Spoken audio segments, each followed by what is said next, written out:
दोस्तों स्वागत है आप सभी का उमाकांत क्लासेज यूट्यूब चैनल पर। दोस्तों मैं उमाकांत शर्मा आपके सामने एक बार फिर हाजिर हूँ त्रिकोणमिति के एक नई क्लास के साथ में।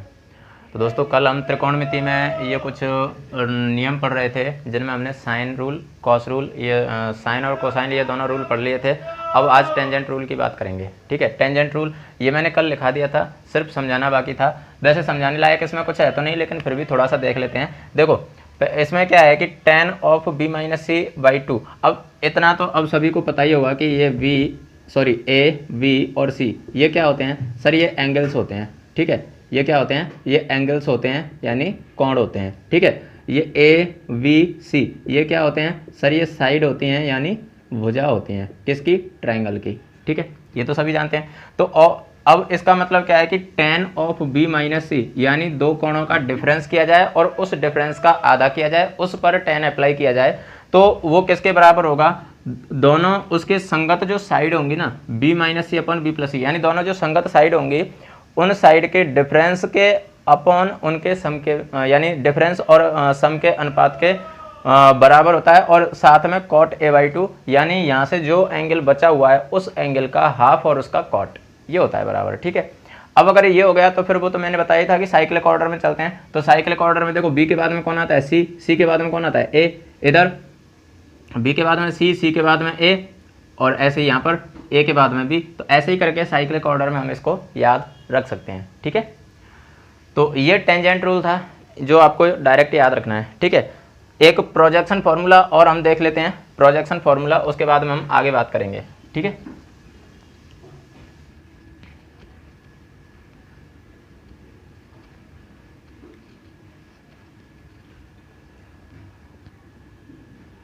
अब हम बात करते हैं प्रक्षेपण सूत्र या प्रोजेक्शन फॉर्मूला।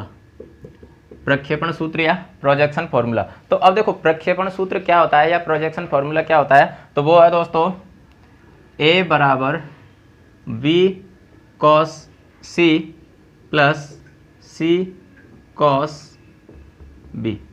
ठीक है, अब वही साइक्लिक ऑर्डर में चलता जाएगा, a के बाद में कौन आ जाएगा b, b के बाद में कौन आता है c और cos c के बाद में कौन आता है a प्लस c के बाद में कौन आता है a, cos b के बाद में कौन आता है c। ऐसे ही यहाँ पर b के बाद में c और c के बाद में a, cos a के बाद में b प्लस यहाँ पर आ जाएगा a के बाद में b, cos c के बाद में a। ये होता है प्रोजेक्शन फॉर्मूला।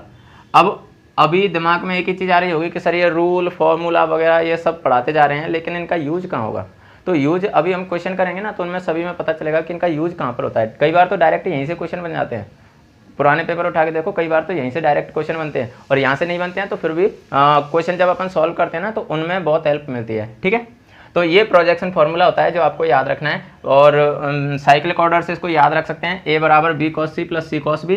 और ऐसे ही अब साइक्लिक ऑर्डर में चलेंगे तो a के बाद में कौन आ जाएगा b, b के बाद में कौन आ जाएगा c। ऐसे ही यहाँ पर b के बाद में c, c के बाद में a। साइक्लिक ऑर्डर बताया था ना मैंने, a b और ये c।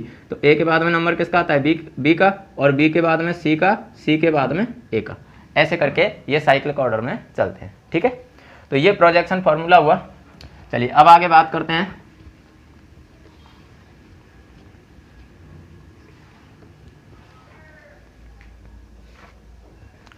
साइन, कोसाइन और टेंजेंट रूल, ये तीनों हो गए, प्रोजेक्शन फॉर्मूला हो गया। ठीक है, अब आगे हम बात करेंगे, देखो त्रिभुज के अर्धकोणों के त्रिकोणमितीय अनुपात। अर्धकोणों के त्रिकोणमितीय अनुपात क्या होते हैं, ये फॉर्मूले भी आपको याद रखने हैं। ठीक है, डायरेक्ट ये पूछे जाते हैं। तो अगली अपनी हेडिंग रहेगी त्रिभुज के अर्धकोणों के त्रिकोणमितीय अनुपात, या मैं अगर इसको इंग्लिश में कहूँ तो ट्रिग्नोमेट्रिक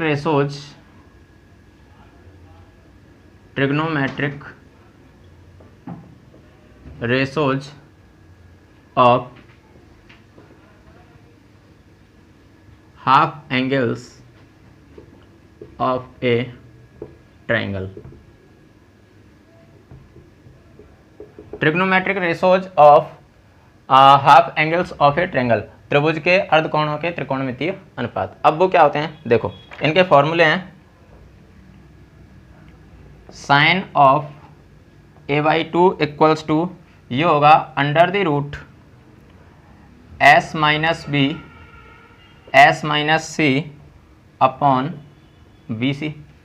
ऐसे ही साइन ऑफ b/2 ये हो जाएगा under the root s minus C s minus a upon CA। मैं नीचे लिख देता हूँ इसको, sign of c/2 equals to, ये हो जाएगा s minus a s minus b upon AB और इस पूरे का अंडर रूट। ये तो हो गए साइन के। ऐसे ही अगर मैं कॉस की बात करूं तो cos of a/2 equals to, ये क्या होता है, ये होता है s into s minus a upon BC इस पूरे का under root. Cos of b/2 ये क्या होता है, ये होता है under the root s into s minus b upon AC। और cos of c/2 equals to under the root s into s minus c upon AB। उसके बाद में tan की बात करेंगे तो tan of a/2 equals to under the root s minus B into s minus C upon s into s minus a। tan of b/2 equals to under the root s minus C into s minus a upon s into s minus b। और last है tan of c/2 equals to under the root s minus a s minus b upon s into s minus c। ये अपने half angle वाले फॉर्मूले हैं। अभी आप कहोगे कि सर कॉट सेक और कॉसेक वो भी तो हैं, तो भाई जब ये आ गए तो ये उनके वो इनके रेसिप्रोकल हो जाते हैं, ठीक है, तो उनमें तो कोई प्रॉब्लम ही नहीं है। अब देखो अगर मैं सबसे पहले साइन की बात करता हूँ तो साइन में देखो साइन ऑफ a/2 यानी, अब देखो यहाँ पर ये कैपिटल ABC स्मॉल ABC और S, ये टर्म आपको पता होगी, मैं ऑलरेडी इनको बता चुका हूँ कि ये क्या होते हैं। मान लो जैसे ये एक ट्रायंगल है, तो अगर मैंने इसको नाम दे दिया मान लो ABC, तो यहाँ से इसके सापेक्ष में जो एंगल बन रहा है ना, इसको मैं कैपिटल A नाम देता हूँ। B के साथ में जो एंगल बनता है उसको मैं कैपिटल B नाम दे रहा हूँ और इसको मैं कैपिटल C नाम दे रहा हूँ। अब एंगल A के सामने वाली जो साइड होगी उसको मैं स्मॉल a से रिप्रेजेंट करता हूँ, एंगल B के सामने वाली side small b, angle C के सामने वाली साइड स्मॉल c, ठीक है। तो ये सारी चीज़ तो समझ में आई होगी। अब बात आती है कि सर S क्या है, तो S का मतलब होता है परिमाप, परिमाप यानी पेरीमीटर, लेकिन जनरली S का मतलब होगा सेमी पेरीमीटर, ठीक है, सेमी पेरीमीटर। S का मतलब क्या होगा, सेमी पेरीमीटर, ठीक है। तो ये ऑलरेडी मैं बता चुका हूँ, ये 2S होता है, परिमाप क्या होता है 2S होता है, तो इसलिए इसका मतलब क्या हो जाएगा, सेमी पेरीमीटर हो जाएगा, ठीक है।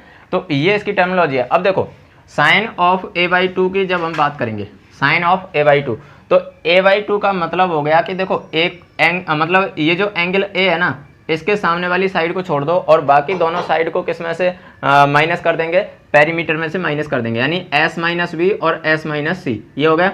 फिर जिन साइड को माइनस किया है ना, उन्हीं का नीचे क्या आ जाएगा, मल्टीप्लिकेशन आ जाएगा। ऐसे करके इनको याद रख सकते हैं। s of a/2 equals to क्या हो गया, s minus B into s minus C upon BC और इस पूरे का क्या आ जाएगा, अंडर रूट। ऐसे ही मतलब साइन के तीनों में चलेगा। जैसे यहाँ पर मैंने b लिया तो b को छोड़ दो, बाकी दोनों को पेरीमीटर में से माइनस किया और अपॉन में क्या आ जाएगा, उनका मल्टीप्लिकेशन आ जाएगा। ऐसे ही जब मैंने c एंगल लिया तो c के अलावा दोनों साइड यानी a और b दोनों को पेरीमीटर में से माइनस किया और अपॉन में क्या आ गया, उनका मल्टीप्लिकेशन आ गया, ठीक। ऐसे करके तो ये साइन के चलेंगे। अब अगर मैं बात करूँ कॉस की, तो cos ऑफ a/2 क्या होता है, cos of a/2 equals to s into s minus a upon BC।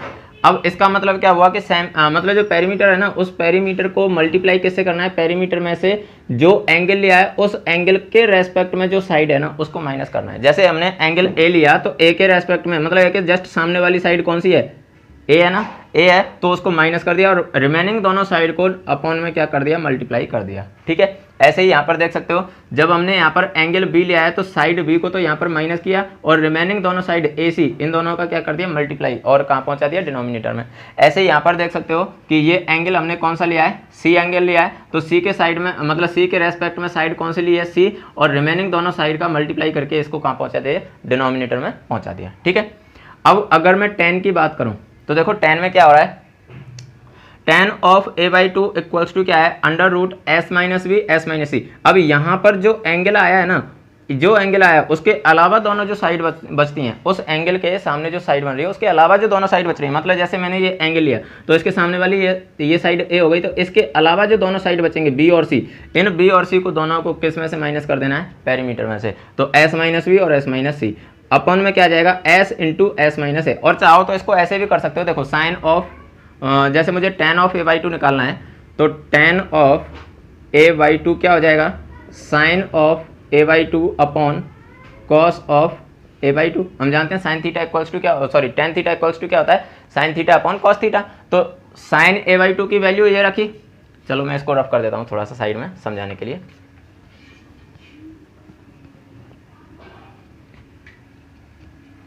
देखो जैसे मुझे tan a/2 की वैल्यू चाहिए, tan ऑफ a/2, तो इसको मैं लिख सकता हूँ sine of a/2 upon cos of a/2 लिख सकता हूँ। तो यहाँ से साइन ऑफ a/2 की वैल्यू देखो क्या है, under root s minus B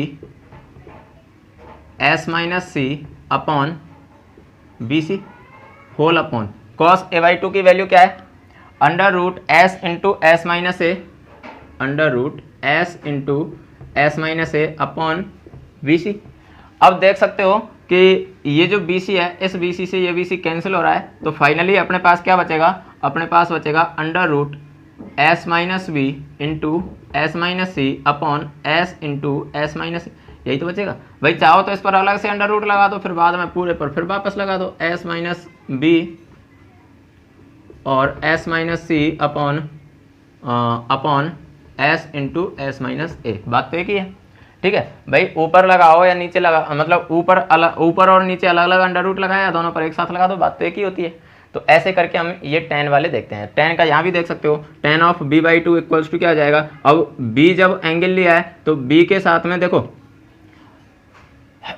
b जो एंगल लिया है तो b को छोड़ दो, b के साथ वाली साइड को छोड़ दो, बाकी दोनों साइड को ले लो, c और a, ये दोनों साइड आ गई, और अपॉन में क्या जाएगा, s into S minus B. यानी कहने का मतलब ये है कि जो एंगल हमने लिया है उसके साथ वाली, उसके सामने वाली जो साइड होगी ना, वो तो कहाँ जाएगी, अपॉन में जाएगी, रिमेनिंग दोनों साइड कहाँ जाएंगी, ऊपर जाएंगी। ठीक है, तो ऐसे करके ये हाफ एंगल वाले फॉर्मूले आपको याद रखने हैं, ज़्यादा कुछ नहीं है। आप इनको 4-5 बार लिख के प्रैक्टिस करोगे, आराम से ये याद हो जाएंगे। ठीक है, चलिए आगे बात करते हैं त्रिभुज के क्षेत्रफल के कुछ फॉर्मूलों की। देखो ये स्पेशल सिलेबस में दिया हुआ है, आपके सेकंड ग्रेड के सिलेबस में स्पेशल दिया हुआ है, ट्रिग्नोमेट्री के साथ में प्रॉपर्टी ऑफ ट्रायंगल्स, ट्रिग्नोमेट्री वाले टॉपिक में अलग से दिया हुआ है, बाकी ट्रायंगल का चैप्टर तो पूरा अलग है ही, लेकिन ये साथ में दिया हुआ है। तो इसका मतलब ये है कि ट्रिग्नोमेट्री के रेस्पेक्ट में भी हमें ट्रायंगल को पढ़ना है। आप चाहो तो सिलेबस उठा के देख सकते हो। ठीक है, तो अब देखो, अब मैं बात करता हूं त्रिभुज के क्षेत्रफल की। त्रिभुज का क्षेत्रफल यानी area of triangle, area of triangle. अब देखो एरिया ऑफ ट्रायंगल की जब हम बात करेंगे तो देखो हम जानते हैं भाई, ये तो सभी जानते हैं कि जो त्रिभुज के क्षेत्रफल का जो सूत्र होता है वो 1/2 इंटू आधार इंटू ऊंचाई होता है। आप कहोगे सर कि ये तो हम बचपन से पढ़ते आ रहे हैं, तो ये क्यों पढ़ा रहे हो? मैं ये पढ़ा ही नहीं रहा, मैं ये कह रहा हूँ कि ये तो तुम जानते हो, इसको नहीं पढ़ा रहा मैं। अब देखो एक फॉर्मूला आपने 9th क्लास में पढ़ा होगा, 9th या 10th में, हीरोन का सूत्र, हीरोन्स फार्मूला जिसको बोलते हैं, हीरोन का सूत्र, वो क्या होता है? वो होता है sir under the root s into S minus A S minus B S minus C. यहाँ पर एस क्या है, एस क्या है, A plus B plus C upon 2 यानी सेमी पेरीमीटर ऑफ ट्रायंगल, त्रिभुज का अर्ध परिमाप, त्रिभुज का अर्ध परिमाप। तो ये होता है हीरोन्स फॉर्मूला या हीरोन के सूत्र द्वारा किसी भी त्रिभुज का क्षेत्रफल ज्ञात करना। और चाहो तो इसी से देख सकते हो, इसी से समबाहु त्रिभुज का जो √3/4 साइड स्क्वायर जो फॉर्मूला होता है वो भी इसी से निकल के आता है। कैसे देखो, जैसे मैंने समबाहु त्रिभुज लिया, ये ले लिया मैंने इक्विलैटरल ट्रायंगल, ठीक है। अब चूंकि ये त्रिभुज समबाहु है, इसको मैं मान लो मैं नाम दे देता हूँ PQR, PQ और R। अब मान लो कि इसकी ये एक साइड x है, अगर ये साइड x है तो चूंकि ये समबाहु त्रिभुज है तो इसलिए इसकी ये साइड भी x होगी और ये साइड भी x होगी, ठीक है। तो ये तीनों साइड x होने की वजह से अब देखो यहाँ पर अगर मैं इसका सेमी पेरीमीटर निकालना चाहूँ तो s इक्वल्स टू क्या जाएगा, a plus B plus C by 2, तो x प्लस x अपॉन 2, क्योंकि इसकी तो तीनों साइड x हैं तो इसलिए क्या आया 3x अपॉन 2। अब अगर मैं हीरोन के फॉर्मूले से इस त्रिभुज का क्षेत्रफल निकालना चाहूँ तो देखो क्या आएगा, under the root 3x upon 2 into 3x upon 2 minus A की वजह ए बी सी तीनों की जगह क्या आएगा, x आएगा तो इंटू एक्स, और 3x upon 2 minus x, 3x upon 2 minus x. तो अब देख सकते हो यहाँ से क्या बचेगा, यहाँ से बचेगा sir 3x upon 2 into 3x upon 2 minus x करेंगे तो क्या बचेगा 1/2x बचेगा ना, 1/2 भाई माइनस करके देख लो, 3 माइनस 2 तो 1, और इंटू यहाँ से भी क्या बचेगा 1/2x, और यहाँ से भी क्या बचेगा 1/2x। तो अब देख सकते हो यहाँ से क्या आया 3 इंटू 1 इंटू 1 इंटू 1 कितना आया 3 अपॉन 2 2 जा 4, 4 2 जा 8, 8 2 जा 16, और x की पावर कितनी आई 1 2 3 4, x की पावर 4, इस पूरे पर लगा हुआ है अंडर रूट, ठीक है, पूरे पर क्या लगा हुआ है अंडर रूट। तो अब देखो 3 का अंडर रूट तो रहेगा 3, 16 का हो जाएगा 4, और x की पावर 4 का अंडर रूट क्या हो जाएगा x स्क्वायर। x क्या थी, साइड थी, यही तो हमारा फॉर्मूला होता है, अंडर रूट 3/4 इंटू x क्या थी, साइड थी ना, तो साइड स्क्वायर, यही तो हमारा फॉर्मूला होता है समबाहु त्रिभुज के क्षेत्रफल का, यही तो फॉर्मूला होता है। तो ऐसे करके हम ये फॉर्मूला निकालते हैं, ठीक है। तो अब त्रिकोणमिति के संबंध में कौन कौन से फॉर्मूले होते हैं वो चीज देखो फिर। अब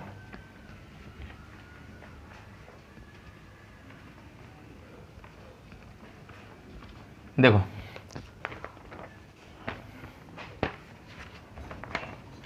त्रिभुज का क्षेत्रफल, अब त्रिभुज का क्षेत्रफल का को जनरली मैं ट्रायंगल से डिनोट करता हूँ, ठीक है, बाकी चाहो तो आप ऐसे लिख सकते हो, एरिया ऑफ ट्रायंगल ऐसे लिख सकते हो, ठीक है। तो त्रिभुज का क्षेत्रफल क्या हो जाएगा 1/2 इंटू बी सी साइन ए, ऐसे लिख सकते हो, या 1/2 इंटू सी ए साइन बी, या ऐसे लिख सकते हो 1/2 इंटू ए बी साइन सी। अब थोड़ा सा अगर प्रैक्टिकली देखो ना, थोड़ा सा भी अगर प्रैक्टिकली देखो तो इसको ऐसे देख सकते हो, ये ट्रायंगल बनाया हुआ है, ट्रायंगल में जो एंगल ले रहे हैं उसके रेस्पेक्ट में दोनों साइड लेनी है। देखो जैसे हमने एंगल ए लिया है तो ए को छोड़ो, बाकी दोनों साइड को ले लो, बी और सी। तो ऐसे करके हम इसका भाई 1/2 इंटू आधार इंटू ऊंचाई उस वाले फॉर्मूले से ही ये निकल के आया है, लेकिन हमें इनके डेरिवेशन पर नहीं जाना है, डायरेक्ट याद रखना है, ठीक है। तो 1/2 वी सी इंटू साइन ए, ध्यान रखो जो एंगल का साइन हमने लिया है, जिस एंगल का साइन हमने लिया है उसके अलावा दोनों साइड लेनी है, ठीक है। तो 1/2 यहाँ पर बी सी साइड ले ली तो साइन के साथ में एंगल कौन सा ले लिया, ए ले लिया। यहाँ पर ए सी साइड ले ली, साइन के साथ में एंगल कौन सा ले लिया, बी। यहाँ पर ए बी साइड ले ली, साइन के साथ में एंगल कौन सा ले लिया, सी। तो ये फॉर्मूले होते हैं त्रिकोणमिति के जिनसे हम त्रिभुज का क्षेत्रफल निकाल सकते हैं, ठीक है। कुछ और भी फॉर्मूले हैं वो भी देख लेते हैं, और कौन से हैं। वैसे तो देखो इनको चाहो तो डिराइव कर सकते हो, लेकिन डिराइव करने की जरूरत नहीं है, मैं डायरेक्ट लिख देता हूँ। बाकी डिराइव करना मैंने नोट्स में दिया हुआ है, तो आप टेलीग्राम से जब ये नोट्स प्राप्त करोगे ना तो इसमें आपको डेरिवेशन मिल जाएगा, ठीक है। तो डेरिवेशन की जरूरत नहीं है, मैं यहाँ पर डायरेक्ट जो इनका रिजल्ट आ रहा है ना वो लिख रहा हूँ, area of triangle equals to, मैंने यहाँ पर इनका जो डेरिवेशन लिखा है ना वो यहाँ पर पूरा स्टेप बाय स्टेप लिखा है, ठीक है। तो किसी भी स्टेप को समझने में आपको कोई प्रॉब्लम नहीं आनी है, फिर भी अगर कोई प्रॉब्लम आती है तो आप कमेंट कीजिए, ठीक है। बाकी मैंने यहाँ पर अगर किसी समीकरण को गुणा भी करना है ना तो वो भी लिखा है कि समीकरण 1 को 2 से गुणा करने पर, वो सारी चीज़ें लिखी हैं मैंने, एक एक स्टेप लिखा हुआ है, तो आपको इसको समझने में कोई प्रॉब्लम नहीं आनी है, ठीक है। तो मैं डायरेक्ट रिजल्ट लिख रहा हूँ, तो यहाँ से आ जाएगा area of triangle equals to A square sine B sine C upon 2 sine A equals to B square sine C sine A upon 2 sine B equals to C square sine A sine B upon 2 sine C. ये result है। तो यहाँ से हम direct मतलब इससे भी निकाल सकते हैं, इस फॉर्मूले से भी निकाल सकते हैं। ये फॉर्मूला आया कैसे है, इन्हीं फॉर्मूला से ये डिराइव हुआ है जो मैंने नोट्स में प्रोवाइड किया हुआ है, ठीक है। तो यहाँ से ये निकाल सकते हो। Area of triangle equals to क्या होता है, A square sine B into sine C upon 2 sine A. मतलब तीनों के तीनों एंगल के साइन आ गए, लेकिन 2 एंगल का साइन ऊपर इनका मल्टीप्लिकेशन और एक एंगल का साइन नीचे, ठीक है। यहाँ पर इसके साथ में क्या ले लिया, साइड ले लिया, साइड के अकॉर्डिंग ही फिर हमने इनके एंगल्स लिए हुए, ठीक है। तो ये रिजल्ट है जो आपको डायरेक्ट लर्न होना चाहिए, ठीक है। उसके बाद में ये हीरोन्स के सूत्र से भी इसके कुछ फॉर्मूले आए हैं जो मैंने नोट्स में प्रोवाइड किए हुए हैं, वो आप नोट्स से पढ़ लेना, ठीक है। उसके बाद में आज का जो टॉपिक है लास्ट, उसकी बात करेंगे हम, और फिर उसके बाद में आज की क्लास को यहीं विराम देंगे, ठीक है। आज की क्लास का लास्ट टॉपिक क्या है, त्रिभुज का परिवृत्त। त्रिभुज का परिवृत्त, अब परिवृत्त क्या होता है वो चीज समझ लो।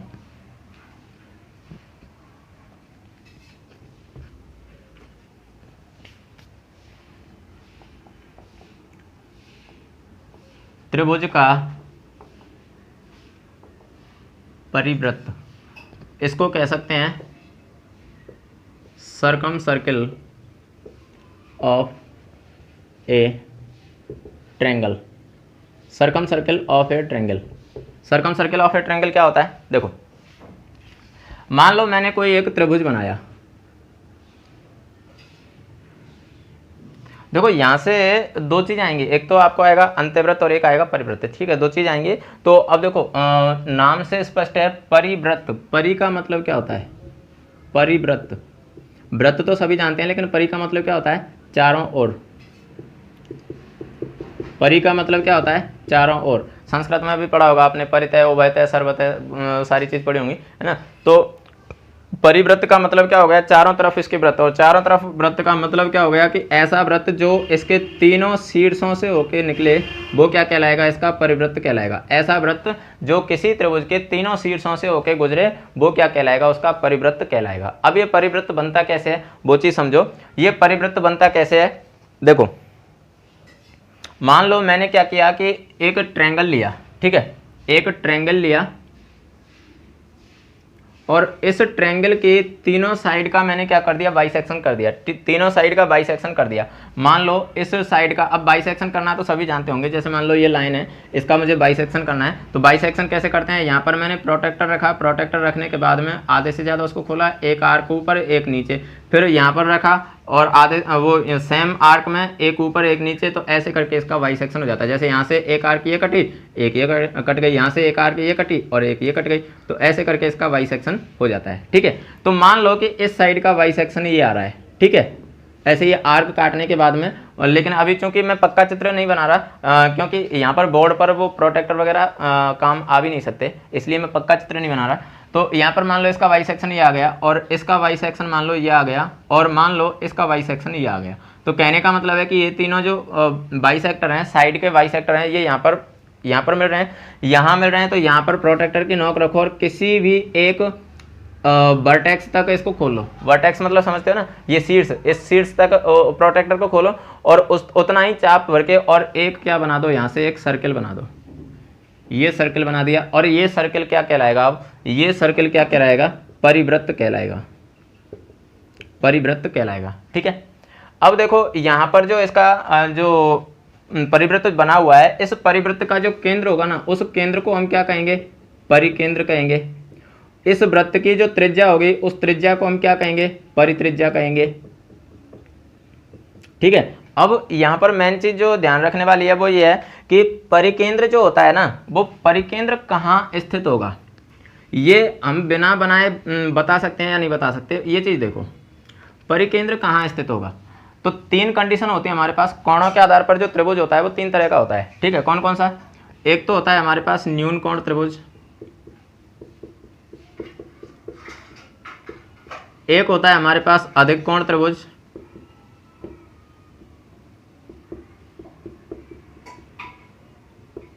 और एक होता है हमारे पास समकोण त्रिभुज।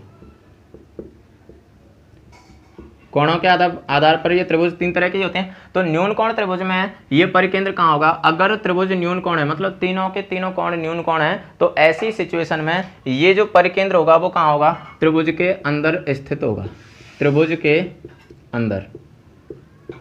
अधिक कोण अगर है तो अधिक कोण में परिकेंद्र कहाँ होगा? त्रिभुज के बाहर, त्रिभुज के बाहर। और अगर मैं बात करूं समकोण त्रिभुज की, तो इसमें परिकेंद्र कहाँ होगा? इसमें परिकेंद्र कर्ण का मध्य बिंदु होगा, कर्ण का मध्य बिंदु, कर्ण का मध्य बिंदु। ठीक है, ऐसे करके हम इसके परिकेंद्र निकाल सकते हैं। अब यहाँ पर जो त्रिकोणमिति के संबंध में, ये तो जनरली त्रिभुज में आ जाता है। ठीक है, ये तो त्रिभुज में आ जाता है, लेकिन अगर मैं त्रिकोणमिति के संबंध में बात करूं तो त्रिकोणमिति के संबंध में क्या हो जाएगा? देखो, त्रिकोणमिति के संबंध में हमें इसके परिकेंद्र और परित्रिज्या परित्रिज्या के बारे में पता होना चाहिए त्रिकोणमिति के संबंध में। तो इसकी परित्रिज्या क्या होगी? इसकी परित्रिज्या को डिनोट करते हैं हम कैपिटल R से, और वो क्या होगी? वो हो जाएगी a/2 sin A, या b/2 sin B, या c/2 sin C। ये इसकी परित्रिज्या होती है। ऐसे करके हम इसकी परित्रिज्या को निकालते हैं। एक और तरीका भी है, और तरीका कौन सा है? R = AVC/4 × area of triangle. लेकिन ये थोड़ी सी लेंथी हो जाती है, क्योंकि उसके लिए हमें एरिया की जरूरत होती है, तीनों साइड का मल्टीप्लाई करके, और 4 एरिया ऐसे करके भी निकाल सकते हैं। अगर हमें एंगल्स दिए हुए हैं, साइड दी हुई है, तब तो ये वाला मेथड काम में लेते हैं, और हमें साइड दी हुई है और एरिया दिया हुआ है तब हम ये वाला मेथड काम में लेते हैं। तो ऐसे करके हम इनकी परित्रिज्या निकालते हैं। तो धन्यवाद दोस्तों, आज की क्लास को यहीं विराम देते हैं और मिलते हैं फिर कल अगली क्लास में। तब तक के लिए आप ये फॉर्मूले वगैरह याद रखिए, और अगर यहाँ से कुछ यूनिक चीज़ मिल रही है तो दोस्तों के साथ में जरूर शेयर करें। Thanks a lot for watching our videos.